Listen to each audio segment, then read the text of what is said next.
Welcome to Spreading the Floor with your hosts, Jacob Cooperman and Nigel Petty Fernandez, your go-to podcast for basketball's forecast.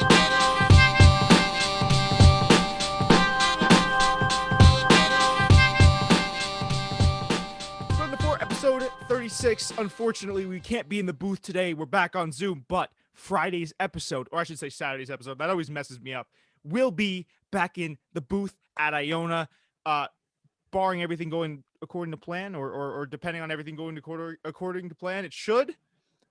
So in that eventuality, we will be back in the booth. It's looking like a sure thing. So be excited for that. But unfortunately for this episode, we do have to be over Zoom.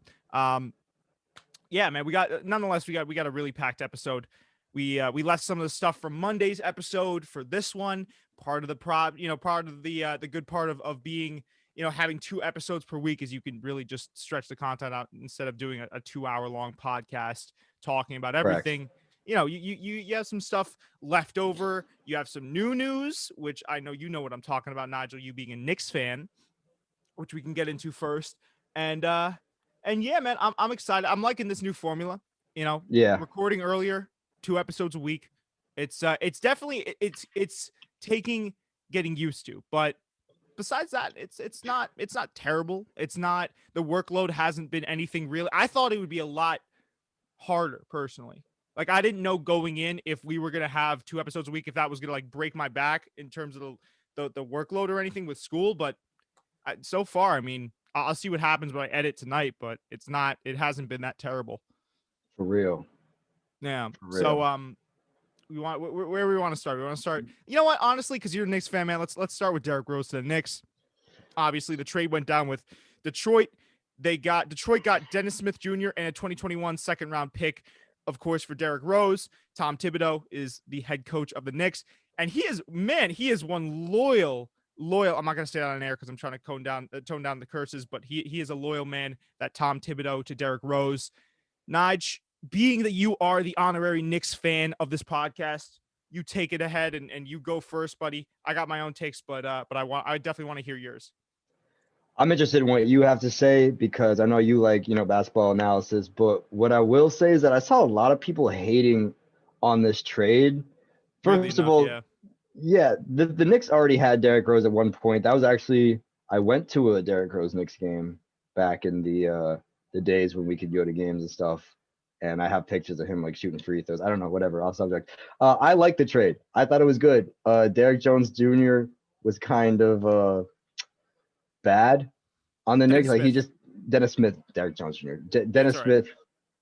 Dennis Smith Jr. did not perform on the Knicks. And I think everyone is in agreement about that. I think he was better on the Mavericks, right? That's where he was before. Yeah.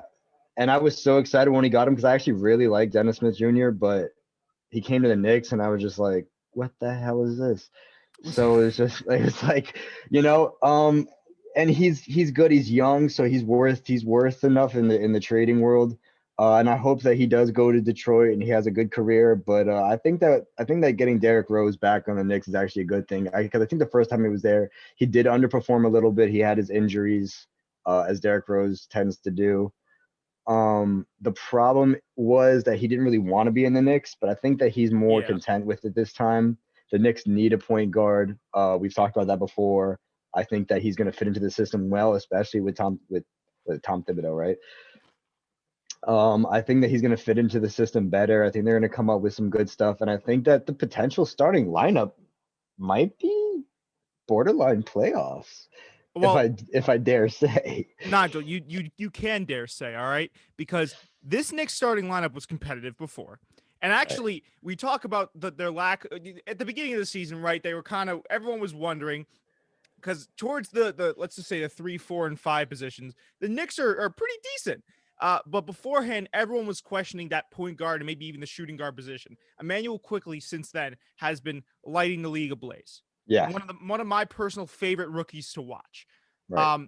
So I know you said Derrick Rose going there, right, might stir up maybe a little bit of controversy, or you didn't say that, but I want to go ahead and put that perspective out there.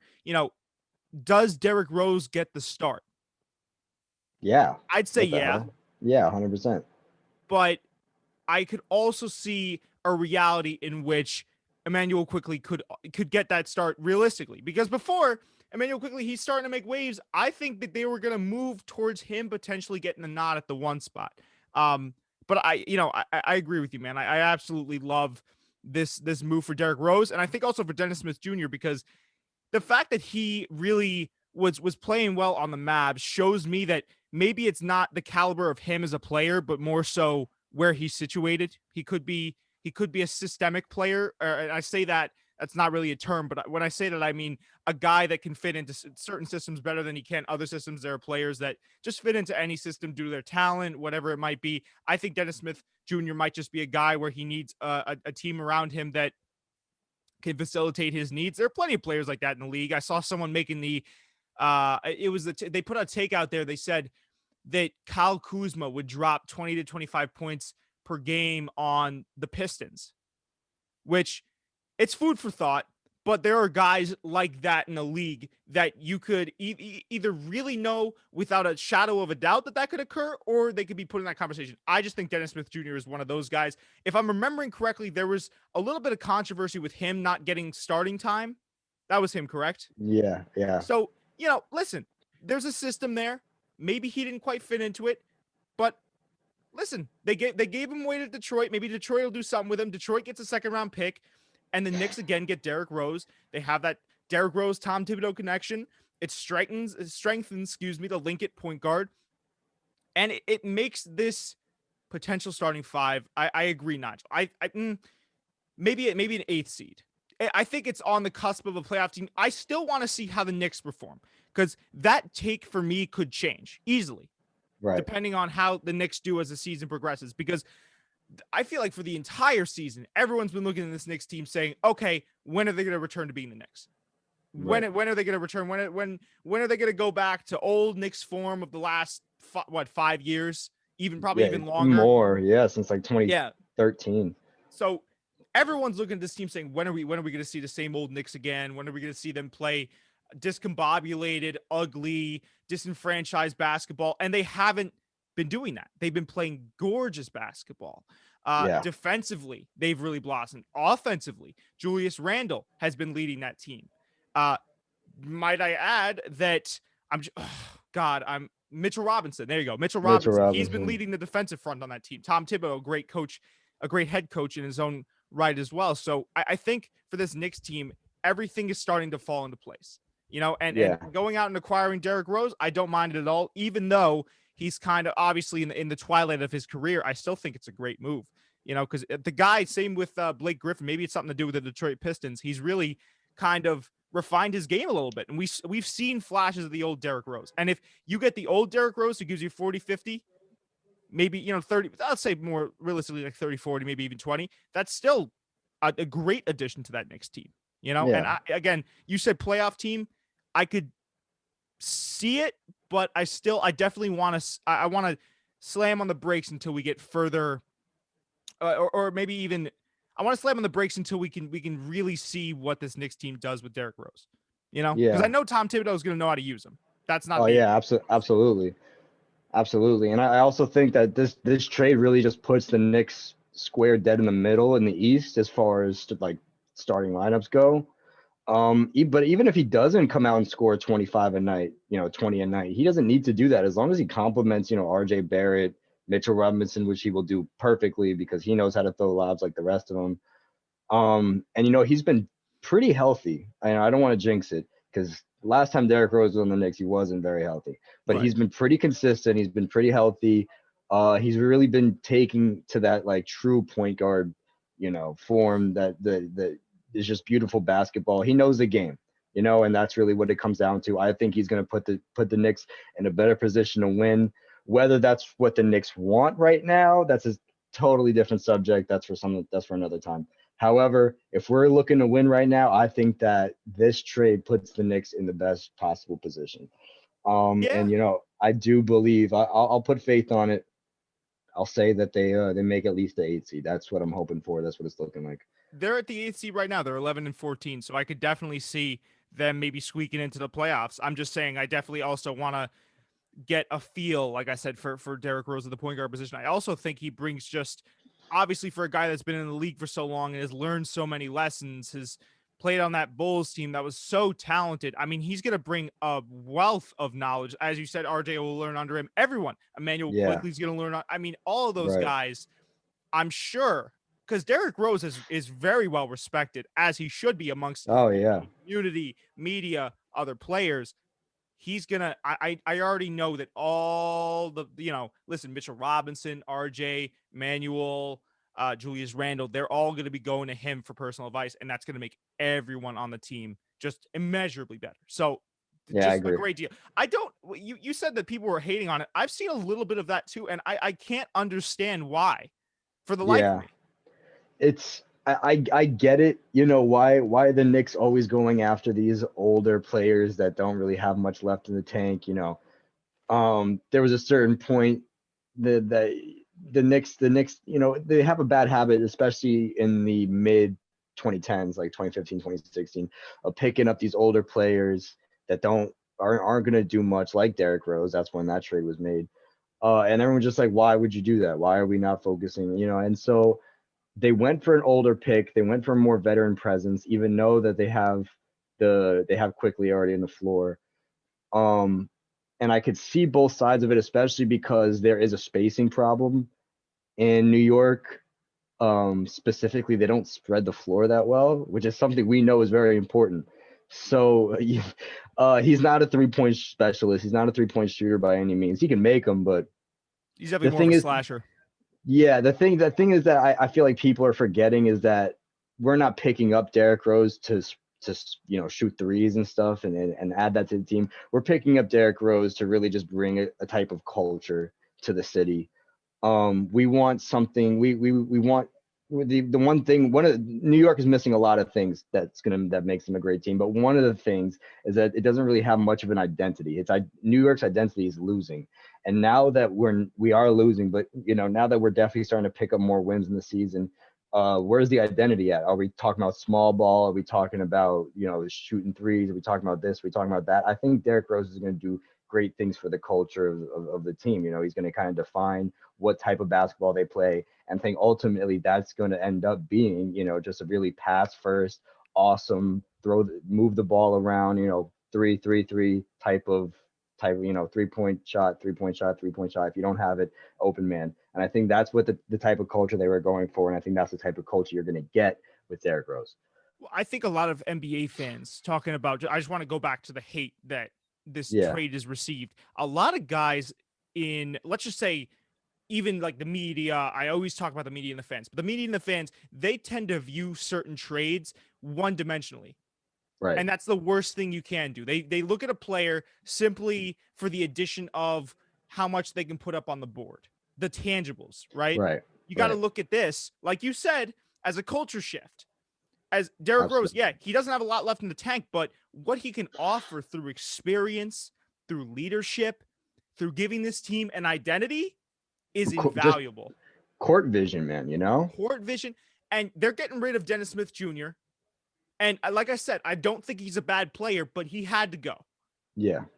With a 2021 second-round pick, that's not a bad deal for the bevy of just pure experience that this team is going to have heaped upon them.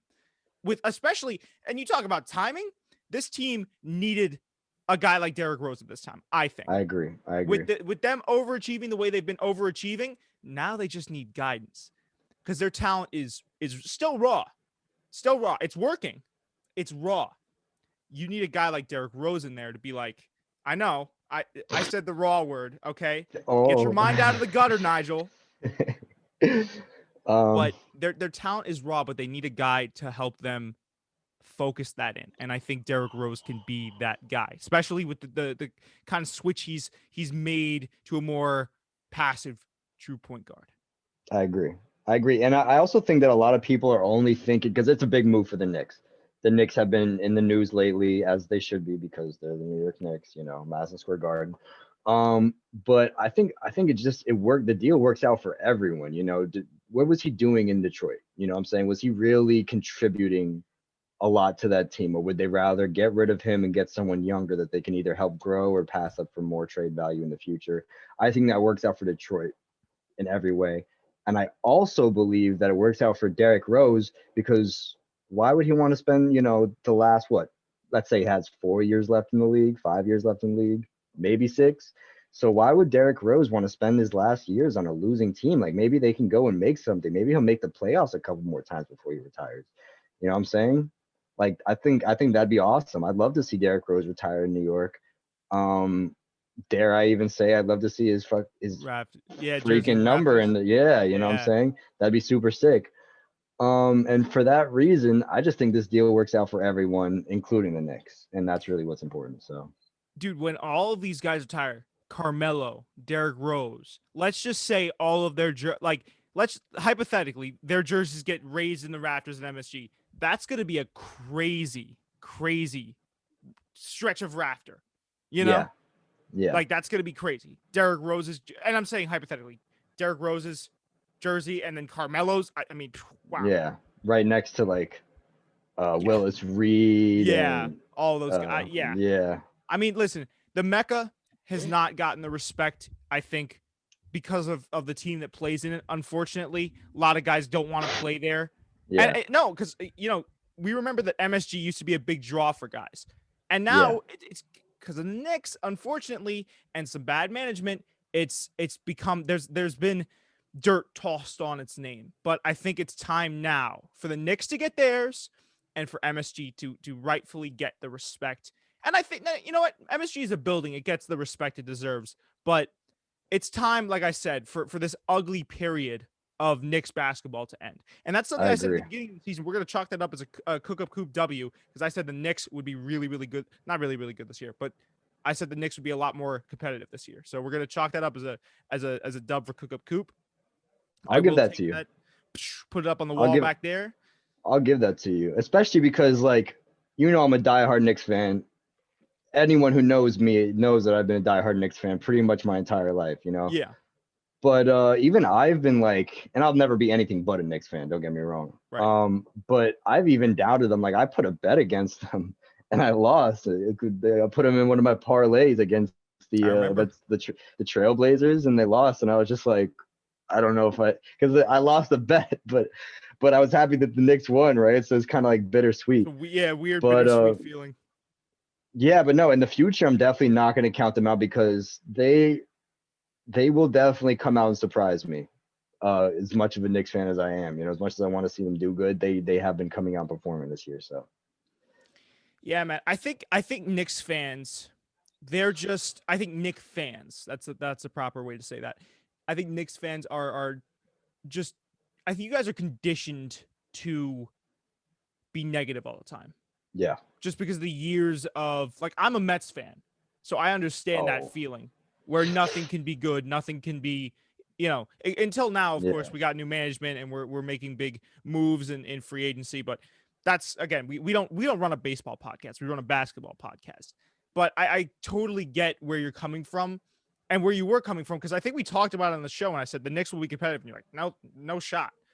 I don't hold that against you. It's just you've been with this team so long, you've been through so much, so many war scars.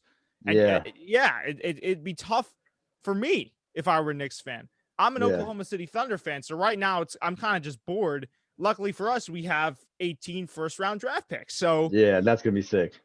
But I almost can understand where you're coming from. But I definitely think that I feel like from here, the only way to go for this Knicks team is up.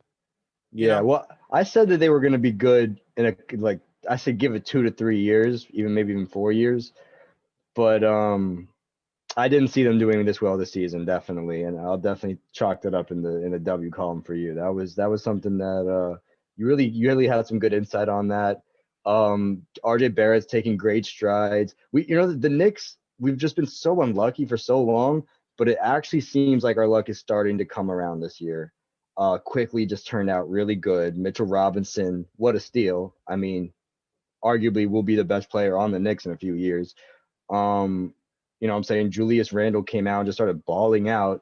A lot of stuff that we just didn't expect to happen happened. A lot of stuff that probably wouldn't have happened in any other universe happen in ours. So I don't know. It's starting to look up for us Knicks fans. It's been a hard decade though. Yeah, I also really respect what Julius Randle has done because, while a lot of guys wouldn't know, as you said, what can be attributed to him balling out this season, if anyone, and this is something I figured out about recently, he took the time. I think it was Tom Thibodeau that said, listen, man, like, I want you to be the scoring leader on this team. So he issued Julius Randle a challenge. He said, come back in way better shape, come back ready to ball. And that's exactly what he did. So he spent the entire offseason in the gym, really worked on his game. And again, he's on the Knicks, so nobody's really talking about it. But that's exactly what he did. I got to give credit to Julius Randle where credit is due. I can always respect when a guy takes a jump. I think we were talking about MIP last episode. We completely forgot him. Yeah. He's a dark horse candidate, Yeah, I agree. So he's really, I got to tip the cap to Julius Randle, man. He's really been... he's been balling out, and it's fun because I love watching him in the mid range. I feel like that's where his bread and butter is, when he breaks guys down in the mid range. It gives me like AI and like Kobe type vibes. You know what I'm talking about? Where they would use to, not on the same skill level, but in just terms of optics and guys now probably passing up the mid range in favor of the three. The way he works, let's just say from the elbow or from a little bit out from the elbow, is just poetry in motion. Absolutely. The same thing as the shimmy KD fadeaway. Yeah. It's poetry. It's fun to watch. But yeah. So big shout out to Julius Randle. I hope he gets selected for the All-Star game. It would be fun. I'm not sure if there have been a lot of Knicks in past years in the All-Star game. I feel like there haven't. Carmelo. Carmelo. Every year that he was on the Knicks, he was in the All-Star game. But I'm saying like recent times. I guess recent times could be 4 years ago. 4 years ago could be recent times. No, but I understand what you're saying, and it has been a while since I voted for Julius Randle. That's all I know. Yeah, is that I put my vote in for Julius Randle, and you should too. Not you, to everybody in general. I will. Pointing towards the camera. But no, I definitely think Julius Randle should be an All-Star. That'd be so sick. I think he deserves it. And I didn't even think about Julius Randle for MIP, but now that you mention it, yeah, why not? That'd be sick. Talk about a guy, in the same way that the MVP is the best player on the best team, MIP could be the guy that's made the best strides on a team that's made the best strides. Yeah, absolutely. It makes sense if you think about it. Do you attribute the Knicks' success to Julius Randle? Like I said, Julius Randle, RJ Barrett, Mitchell Robinson, they all blossomed. Tom Thibodeau, hell of a coach, defensively minded, but just one of the best in the game. Yeah, man, I think it's like the perfect storm coming together all at once. I agree. That's why I said, in the same way that I have so much respect for what the Knicks have done this year, you guys got lucky in a sense. And I say that with no hatred in my heart. I just say, I say that to say you guys got a talented group and they all just came together at the same time. And then Julius Randle decided that he wanted to take his game to the next level. Mitchell Robinson always has been progressing. I mean, we knew he was special in years past. RJ Barrett, we always thought had the potential to be special. He was projected to go above Zion at one point. You've said that on the show before. I think that's something a lot of people forget. But yeah, I think it's just the perfect storm. That's me though. Yeah. Well, I think Julius Randle fits in so perfectly because RJ, more of a slasher, not much of a shot creator. So, and I think that a lot of people expected him to come out and create his own shots, which is something that it's just not in his arsenal right now, which is fine. He needs more time to develop that. But it's definitely taken a lot of slack off, or a lot of pressure off of his shoulders. Julius Randle going in there and being able to create his own shots. So now RJ can really just focus on his own game, Oh, 100%. 100%. Yeah, like I said, it's just they're forming also a system. So they got lucky. Yes. But now they're taking that luck and they're using it to their advantage. You understand what I'm saying? Like they're taking the best of what they've gotten and they're making lemonade out of lemons. Yeah. And speaking of rookies, you want to talk about Lamelo Ball a little bit? Yeah, man. Yeah, all right, listen, I know you are very high on him for rookie of the year. I still think it's got to go to Wiseman, but he's definitely been improving. He dropped 35 the other Something night. Crazy. In his first start. I'm pretty sure. Yeah. No, his first start, he dropped, I want to say it was 27. Man, I don't get how you don't see Lamelo Ball as the rookie of the year. I don't get that. I can I've see seen him James as rookie of the Wiseman. year. I've seen James Wiseman play. He's very good. He's very talented. He's doing great things for the Warriors. But oh my God, Lamelo Ball. He's the youngest to ever record a triple double. And he Does also that has the mean media nothing? hype around him. No, it means Yeah. something. I said that means something. I just also think that if you look back chronologically, I'm not married to the idea of James Wiseman, but Yeah. I do think that he has played better overall than LaMelo Ball. It goes back to what I talked to. LaMelo Ball out of the gate was struggling. He's just now getting his stride, and James Wiseman, in my personal opinion, has had his stride since the beginning. And It's a the marathon, first baby. game, it's yeah. Well, that's the thing. That's the thing. I want to see more, but at the same time, you go back and at the start of the marathon, the person that had the better start was James Wiseman. He had some difficulties in his first game with the pacing, as all rookies do. But after that, he's been, and I do definitely think it's because he's under Steve Kerr and he's getting constant coaching from Draymond Green. You know, I just think that maybe later in the season could be neck and neck, but something tells me it's James Wiseman, man. If the season ends right now, you have James Wiseman winning. The season ends today. Yeah. Because get this, I know that he can. I know LaMelo can put up big numbers, but those are stats to me. Like going off of the eye test, I just wouldn't give him rookie. He doesn't. I'm going to sound like such a hater right now. He doesn't really do it for me if you give him the eye test. No, my James God. Wiseman has adjusted so much better to the league. I'm telling you, man. And I know that he's LaMelo Ball, and I know we always talk about him, and the media blows him up. But I think that's what influences a lot of people. I'd be very, and you know what? Honestly, if we're talking about it, the reason why I could see LaMelo getting that is because the media is giving him so much attention. Yeah, but the person who deserves it usually ends up getting it. If we look back you've seen to Zion this year, he's going crazy. He's not getting nearly the media attention, nearly as much media attention as LaMelo is. And I understand that. Listen, I get LaMelo's the NBA's new toy. You know, he does flashy passes. He's been getting accustomed from deep, but you know, I think some guys are going to get more obviously media attention than others, and that's fine. But for me, that's not all that goes into, and I could be bugging it right now. I could be bugging, but for me, that's not what I want to look for when I look at rookie of the year. I see where you're coming from, and I definitely respect your opinion. I think you definitely know more about James Wiseman than I do. But I mean, LaMelo and Miles Bridges. I mean, oh, they're a fun tandem to watch for I sure. mean, we're talking about just one of the most exciting tandems in the league. You know, including all the teams, not even just rookies. It's just ridiculous the stuff that he's been doing. I've been watching him play, and every time, like, how does he keep getting better? How does he keep doing this? I will give him credit where credit is due. He has been getting better. I'm not saying he hasn't. He's been balling out, man. Yeah, he's been going crazy. I don't, because I say this not to come off as a LaMelo hater. I say this because I understand he has been getting better. But James Wiseman, he's been consistent from the start. But go ahead, my fault. I mean to. No, dude, you're not cutting me off at all.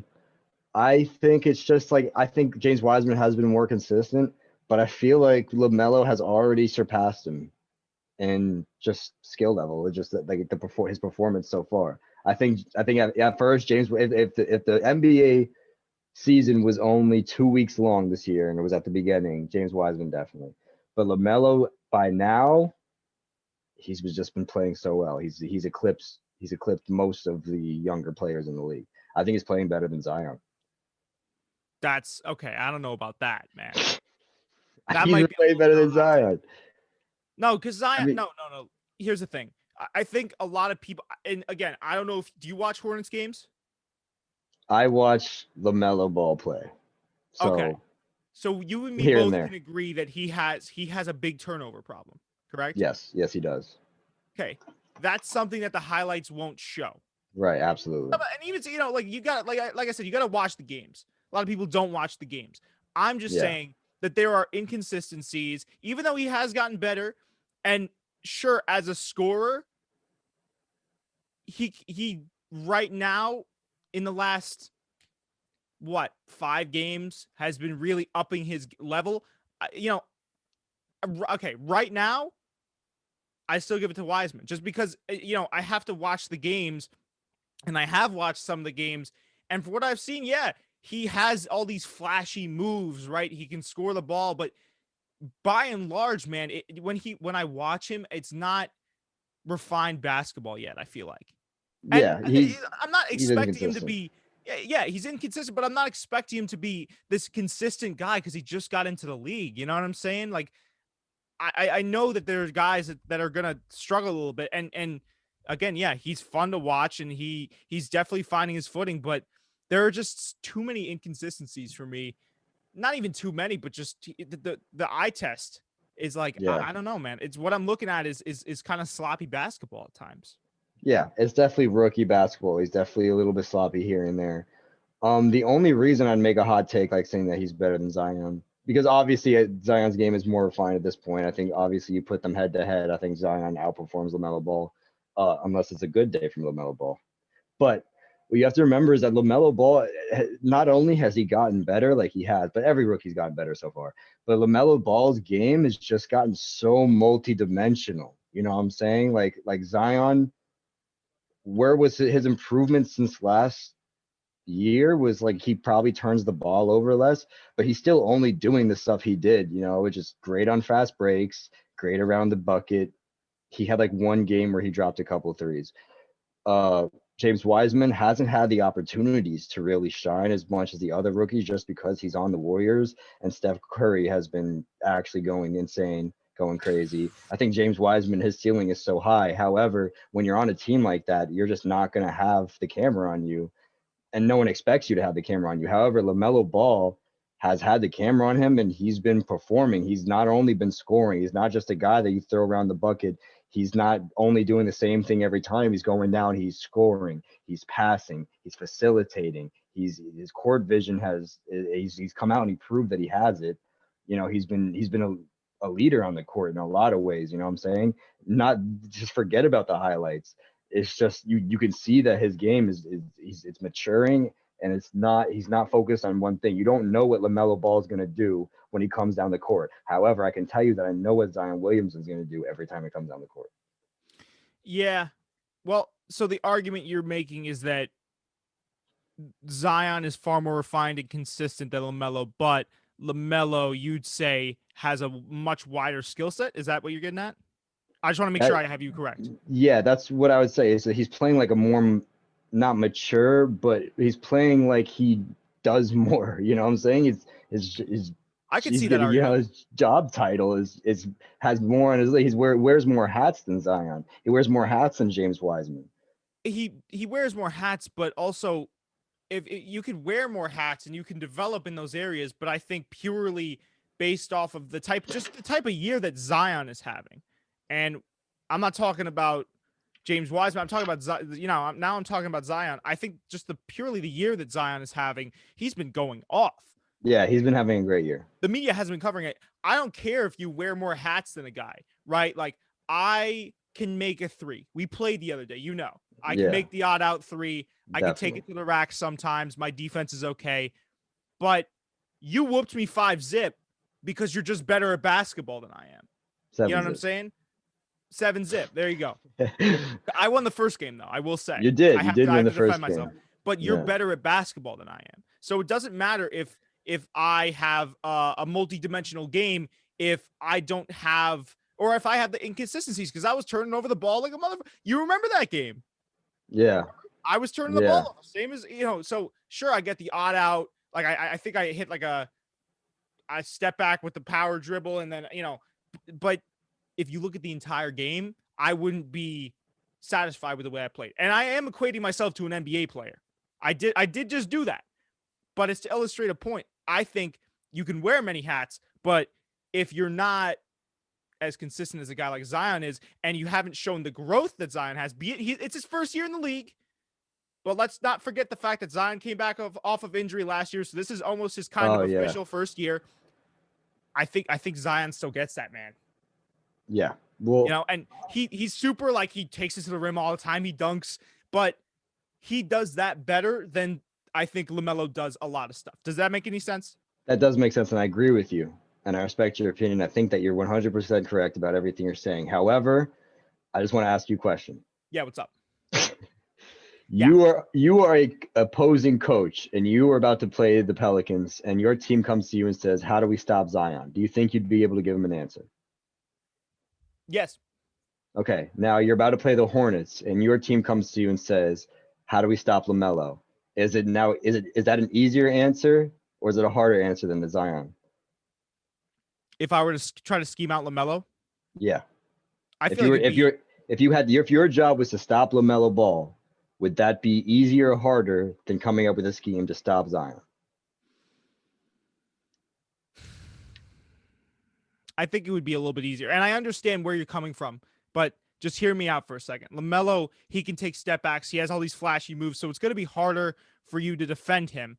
But in the way that he plays, if you can, let's just say, take one side of the court away from him, right?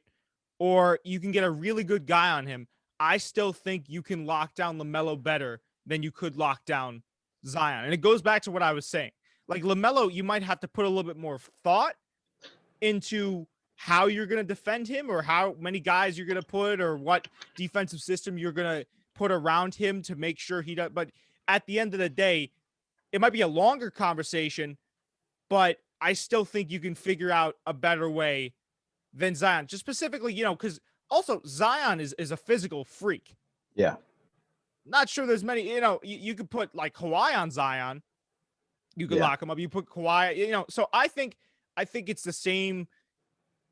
I don't want to say it's the same formula. Like, obviously you can't lock them up the same, but it's the same conversation. I think just with LaMelo, it might take a little bit longer. Yeah. But I don't think that necessarily attributes. I just think like it goes, but like I said, it's you're going to have a tougher time because LaMelo does a lot more stuff, but that doesn't necessarily mean he's going to do that consistently in the same way Zion does. Like, guys have been trying to scheme out Giannis. Right. Because Giannis doesn't have a 3 or a mid-range. It's still tough for people to do that because he's Giannis and he's just, on a different level. Absolutely. Now, Zion, he's not Giannis yet, but he's been showing a lot of improvement. That's all I'm saying. Does that make any sense? I feel like it does make sense. Yeah. No, I think it makes sense. And I definitely think that Zion's more of a LeBron James type, while I think that LaMelo is probably more of like a I don't want to say Magic Johnson, but kind of more in that direction where he's kind of, I feel like he's just gonna go, he's gonna go grab those rebounds. You know what I'm saying? They're almost the same height, low key. Zion's definitely got a few inches on him, but.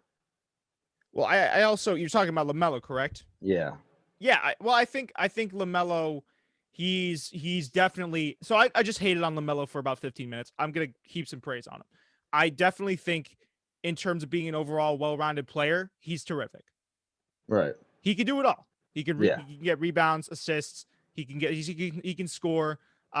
He has the potential to be an X factor. I don't think he's there yet, but I do agree with you. He does have a very similar kind of skill set, and it's fun to watch. I'll tell you that, man. Him and Bridges, and also we could bridge that conversation over into the commentators too, because my pick for the best commentators of the year has to go to the Hornets for sure, definitely. For sure. But and it's always a play between LaMelo and Bridges that get the Hornets commentators the most exciting. It's just so funny to watch. There's been 4 to 5 instances in the last, it must have been maybe 3 weeks, where you just watch them on a play and the commentators just start screaming. It's great. And also I love the Bulls commentators too, because I don't know if you saw the guy in the Bulls jersey. Yeah. And they started roasting him. Yeah, they started roasting him, and it's called him NyQuil Jordan. That was hilarious. So if I had to give my picks for the best commentators this year, I mean, they really stepped their stuff up. In past years, I'll kind of tune the commentators out and pay more attention to the game. And this year, it's weirdly enough, I kind of find myself tuning more into what those guys are saying, just because it's more interesting. They get their jokes off, and they're just they're more fun to listen to, in my opinion. Yeah, no, I agree with you. My favorite commentator thing from the Hornets is not even a LaMelo highlight. It's who was it that doesn't shoot threes that decided to take a three? Biyombo, And yeah, he was like, oh my God, you got to play it. I can't even do it. You got to play it. Yeah, I'll play it. But that had me, he said, oh my goodness, that had me rolling. That was the funniest thing for me by far. But that is a good point you make, is that, for a long time, the only commentator that people could really, talk about was like Mike Breen. Yeah, the bang, bang, which is legendary. It's going to go down in basketball history easily as just how hyping, that will get someone. But over the last 3 years, I think the commentators have become more dimensional too, saying that they'll make comments about different things, and they'll make more hot takes while they're commentating. Yeah. And, not only that is they like being humorous. I think what really comes down to it, I'm not saying, I don't really know much about commentators, don't get me wrong, but I feel like a lot of commentators, I feel like this year they're making it a point that the commentators should be friends.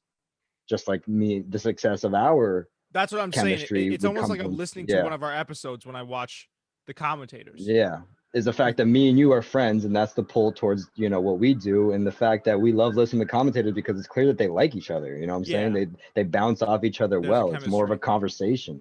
Right. 100%. Yeah, it's easier to listen to, man. Yeah, I like that. And it's good that you noticed that, because that's an eye for content. It's an eye for content. I feel like, I don't know, man. I feel like that's for tomorrow's, or that's for Friday's episode. I feel like we're gonna start saying it a lot more, but I feel like I've definitely developed more of an eye for content, and in just in every sense of the word. It's just it's kind of like whatever you're passionate about and whatever you listen back to, and you're like, it's almost like you got to put yourself in the mind of a listener. That's what usually works for me. But again, I'm still developing that. Did you want me to play the Bismack Biyombo clip? Because I have that ready. I did. I wanted you to just put the video up when it comes to that point in the clip, but I did. But go ahead, play it, because it's going to play it. I'll sync it up in post. Oh my goodness! I heard it. Oh my goodness! Yeah, that they're just gonna hype off of nothing. When that happened, I actually started crying. That was actually hilarious. They're really pressed. They are really pressed, those Hornets commentators. You know what I'm saying? Yeah, 100%. And just the fact that he completely missed the basket, and then no one said anything after that. That was it. But no, definitely. I think that's a good thing that you pointed out, that the commentators definitely have been getting better, and I think that there's a lot of reasons for that. Did you want to also? I think it'd be good to mention, speaking of commentators, Klay Thompson kind of went on that destroyed Rodney Mcgruder post game. Yeah, it was. I have a little bit to say about that, but I kind of want to know what you have to say about it first. I thought it was disrespectful. I thought there was no place for that. The negativity there, like Rodney Mcgruder was sure. I mean, listen, Rodney, he went out of his way to talk. I'm trying not to curse as much on Mike. He went out of his way to talk mess to one of the Golden State Warriors. Talk badly. And, it's not, of course, you never want to see that, but it's a competitive sport. Guys are going to do that. They have their beefs on the court, on the field, whatever. Like we saw Tyrann Mathieu going after Tom Brady last night. Tom Brady, said something back. But after the game, Tyrann Mathieu said it is what it is. I had no idea that he was like that, but it's fine. It gets settled after the game.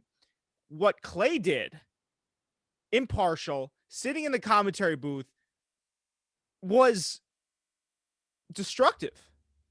To talk about another man like that, like, sure, if you don't agree with something that someone said, you could say, hey, that's one of my guys. I really don't respect that Rodney Mcgruder said that, right? Like, I don't agree with that. I don't think that's a good thing to do. Like, I don't, he could have even said, my respect for Rodney Mcgruder is just like gone down now. Right. But instead, when you go and you attack another man's career, there's a certain standard. I think even for a guy like Klay Thompson, because like Klay Thompson's a good guy.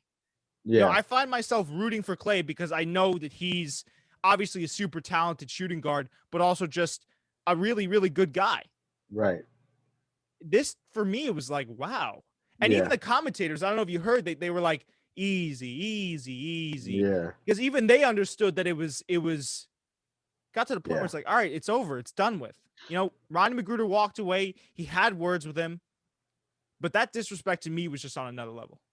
Yeah, I agree. I think that you have a good point of view. I also would say that it's like, Klay Thompson definitely stooped down to a level that as a commentator, you genuinely try to stay above. And they like having Klay Thompson in a booth for a number of reasons. Like you said, he's a good guy. He's funny. He's talented as far as speaking goes. He's definitely an intelligent person. And he's been injured for the last 2 years, so he might as well do something. If he can't contribute on the court, maybe contribute up in the booth. And I definitely like when he's involved in basketball. But for him to, what was his exact words? Didn't he say like, he'll be out of the league soon? I don't know yeah, why he's talking like he's a good player. Yeah, something crazy like that. Like, it was very disrespectful. Klay Thompson's known to talk badly about, like, remember when they were in the finals with LeBron and he said that LeBron was like in his feelings about something, or LeBron was crying about something. He said something. Klay Thompson's known for taking low blows, especially post game. So the fact that that he would be up in a commentator's booth, which is usually it's the bridge between the players and the viewers. For him to stoop down to the level like he was a player, like he was gonna go say that to him after the game on the court. I definitely think it was disrespectful. I definitely think that there's no room for that, and that might actually hurt his stock for like a post NBA commentator position. You know what I'm saying? Well, yeah. Well, you're making a mockery of the commentary position, right? Because they invited you into that booth, like you said. It's the bridge between the players and the people watching at home, and they invited him in off good faith because he is perceived to be a good guy.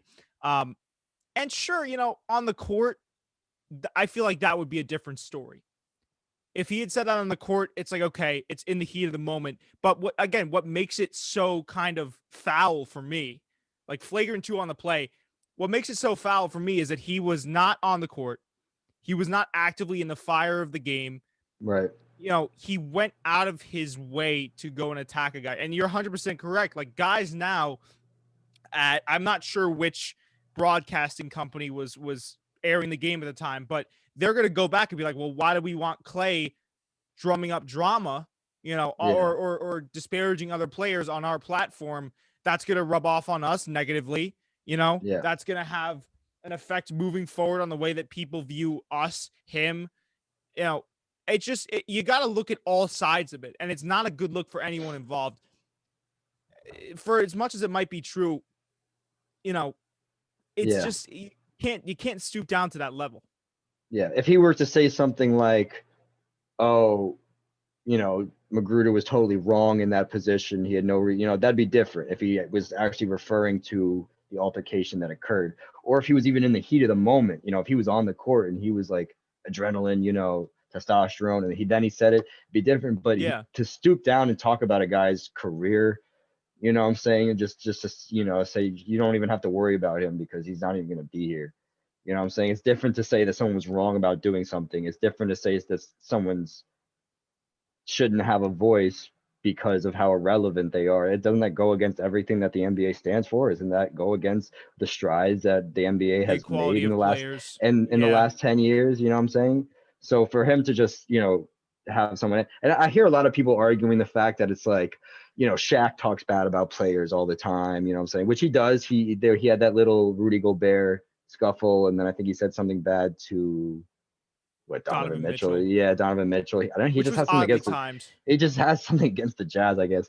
But if you notice, people don't like it when Shaq do that though. It's like people see that and it's like, really, a guy of your stature is really gonna. It's in poor taste, yeah. Yeah, it's different if you're trying to motivate the guy, but for you to just like disrespect someone just because, it's like people don't like it when Shaq does that, and I personally didn't like it when Klay did it. Yeah, I don't know, man. I don't know. It was just it brought me back to like high school. Yeah. I've heard captains on teams say that about other guys, and it's like it's almost like they're abused because Klay is as I'll say again, one of the top talents in the league. Absolutely. At the shooting guard position, you always have to put him in that conversation, and it almost, let me know if you agree with this. It's almost like if another guy at Rodney Mcgruder's level, say Tyler Johnson, had said that, it would almost be less flagrant. But because Klay Yeah. said that, and because he's such a prolific figure, as you said, and he's in that position in the commentary booth, it's not a good look. It just Yeah. isn't. Either way you slice it, it's Yeah. not. But I mean, it's also something that you're kind of inviting by having former NBA players or current NBA players up in the booth. Like I'm sure, Paul Pierce had that Celtics bias, which is fine, you know what I'm saying? But when you're having players or former players or active players, current players, whatever, when you're having players in there, they're going to be biases because that was their life, you know what I'm saying? To us, it's Right. drama, it's TV, it's reality TV. That's really what the NBA is. But for them, it's like they lived it. You know what I'm saying? So that's kind of the direction that they're moving. And I just hope that there are some standards set, because I hope that Klay didn't set a standard that's okay to do that. I don't think he did, because I think he faced a little bit of backlash for that. So I think that in the future, a little slap on the wrist, I think that we'll learn from that and we'll move on and be better. So the NBA is a tight knit community. I think nobody's gonna let that fly. The really good thing I like about obviously like this thing that we all share, the players, the media, even I don't want to say the fans, because the fans are pretty toxic. So is the media. But I'd like to think that the players hold themselves. So just never mind. Just never mind. Take the fans out of it. Take the fans out of it. Maybe even the media. I think the players should hold each other to a higher standard. And I think guys, obviously, like Chris Paul, who's he's the president of the NBAPA. Guys like that should be just making sure everyone is together on just the mission, right? Yeah. It's not a good look on a lot of levels. And then Draymond Green also attacked him, but Draymond Green's just one of those guys where if you go after one of his guys, he's going to go after you. I hold that less. I hold that of less importance, because that's just, we know Draymond Green to be that guy. And like I said, part of the reason why I was so surprised is because I didn't know Klay was that guy. He said snippy comments before, but that was almost like, wow. It's almost like when you're a roasting. It's surprising. You're in a roasting session with your friends, and you jokingly make a shot at someone, and that's like, oh, and then they return with some absolute, oh, that's why your father isn't in your life, and everyone kind of just gets quiet. And it's like, I thought we were having fun, you know what I'm saying? So yeah. And Draymond Green was on the floor, though. He was there. He was playing in the game. He had his adrenaline going, Yeah, but that's Draymond. Draymond, he's a fiery guy, very fiery. Yeah, so I give Draymond a pass, but Klay, come on, man. Come on, man. What are you doing? Man. Come on, dude. Chill out, dog. All right. To round out the episode, do you want to talk about this NBA reffing? Because I remember we were talking pre-production. You said you really had a gripe, and honestly, I mean, the reffing this year has been nothing short of atrocious. Really soft, bad call. Like the closest one I remember personally was Harden getting a tech for rolling the ball or dropping the ball and having it roll towards. I mean, that's ridiculous. Yeah, it's kind of bizarre. Yeah. I just wanted to say a few quick things about it just to wrap up the episode. Is just like, there's always this narrative that the NBA was tougher in the 90s, right? And I think that is true. And I think that most of that comes from the reffing. I think just the idea of reffing has changed. You know what I'm saying? They're trying to bring something different to the table every year, and it continuously goes in one direction. However, it's just like, they're getting like really tough on the players. Like Harden dropped the ball. You know what I'm saying? Like you part of being in a sport is being intense, being there. You know what I'm saying? I'm not saying that it's good to, you shouldn't promote, you shouldn't let people get away with like pushing, and like they shouldn't be cursing at each other and trying to fight each other. Like, but like, are you really going to punish players for being intense? Are you going to punish players for being in the game? You know what I'm saying? That's how guys have made their careers for 40, 50 years sometimes. You know what I'm saying? Like, go back to the 60s, 70s. You got people punching each other in the face. That's not right. Don't get me wrong. But it was that intensity, that drive. That's what people liked about those eras, right? And you're just taking away an entire dynamic. You know what I'm saying? Some of the best clips ever in basketball, some of the best highlights ever come from players being intense You know what I'm saying? Like you think about when LeBron had that dunk on Scary Terry and he like looks over him and he stares him down. He got a tech for it, right? And it's like, okay, maybe, you know, I understand it. You know, he is taunting a little bit. He but did like, just put Terry on a poster and ruined his entire career. Yeah, it's that. And it's also just like by making text come easier, you're deterring players from being intense. Yeah. You know what I'm saying? I'd rather them stare them down and get a tech than to not stare them down ever because they're scared of getting a tech. You know what I'm saying? And when you call such little things, it's just that tech and techs just fly out. They mean less. You know what I'm saying? So if Kelly Oubre gets a tech for blowing a kiss at someone, that's when you know it's like, what are we really doing here? What are we doing here as an association where I completely agree with you, Nigel. You couldn't have said it any better. It's just taking an entire dynamic out of the game. Especially couple that with the fact that we're transitioning into more small ball 3-pointers, so there's less contact in general. You know what I'm saying? They're you know, we're kind of phasing towards that. You wonder what type of NBA we're going to see in the future if this continues with the reffing. It's weird, man. It's almost, and I love what you said, because I'll watch old NBA fight compilations sometimes, and you'll see a guy get hacked going up for a layup, and then they're squaring up on the court, and it's so funny to watch. But it's just the way it was, man. Yeah. You know, it's the way it was the nature. It was the dogs of the game. For real. Think of guys like KG. Yeah, I know. Dude, if KG was doing the same thing now, you might imagine how many texts he'd get. He wouldn't even be in the league. They'd kick him out of the league, man. They'd fine him. Yeah, they'd fine him so much money that he'd have to take the bus to practice. I'm telling you, man, it's definitely a different game.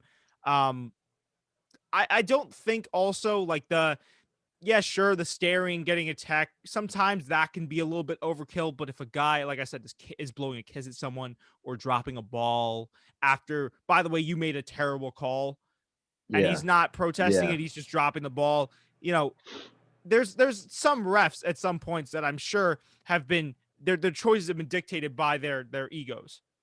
Yeah. You know, 100%. A lot of refs hear it, and then they're already at that point where they're kind of teetering on giving the player a tech, and the player says something to them, and it's like, all right, fair enough. Yeah. Tech. Yeah.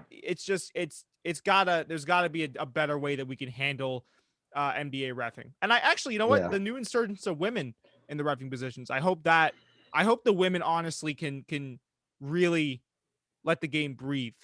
You know? Yeah. I agree. To get new people into it, you know what I'm saying? Yeah, maybe get some more get a different direction. I understand what you're saying, and I 100% agree. Yeah, dude. Like in women's sports, like think about women's soccer. They don't flop. If they get a crunching tackle, if they don't get the call, they get back right up.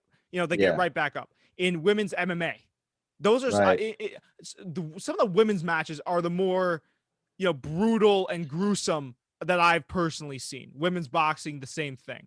You know, and I mean, you know, obviously if a woman is very good at her job and she's qualified, you know, great.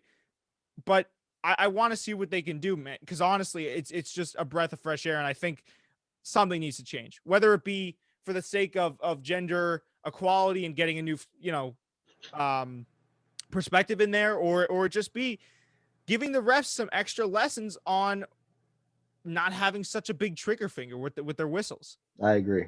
Something's got to change. I don't know. I agree 100%.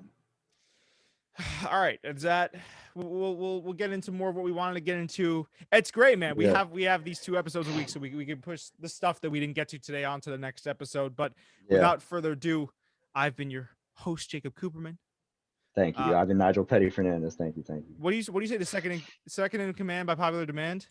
Second in command by popular demand. That's a crazy bar. I'm never gonna get past that. But you know, we'll see you guys. I pulled it out of nowhere. You did. Did you get that from someone? You just freestyled? No, I got to be honest with you. One night, because you know I don't sleep. One night I was in bed trying to go to sleep, and I was like just thinking about like stuff that I could say, you know, and I was just like what would be like a fire intro. And like Host with the Most is a classic. You know, we could switch it up, make something more original if we wanted to, but Host with the Most is a classic.